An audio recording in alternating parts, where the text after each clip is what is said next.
Sa lakas ng alon sa San Felipe, Zambales, nahati ang isang barko. Isa-scrap na dapat ang barko na hinarang ng Coast Guard dahil sa kakulangan ng dokumento. Sa Hermosa, Bataan naman, namamangka sa baha ang mga residente.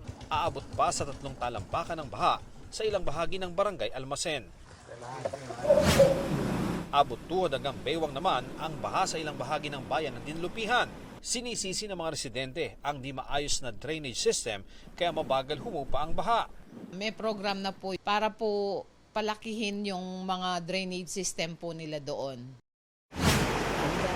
Sa Marilao at May Kawayan sa Bulacan, ilang araw ng baha dahil sa pagtaas ng level ng mga ilog. Sa bayan ng Santa Maria, hindi madaanan ng Makayban Bridge dahil lampas tao ang tubig. Napaatras naman ang mga sasakyan sa taas ng baha sa MacArthur Highway sa Valenzuela.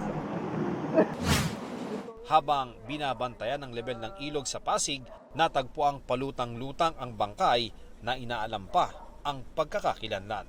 Ian Cruz nagbabalita para sa GMA Integrated News.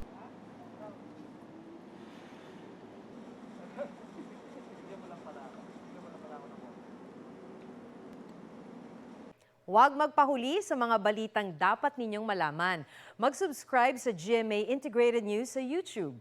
Sa mga kapuso abroad, subaybayan nyo kami sa GMA Pinoy TV at sa www.gmanews.tv.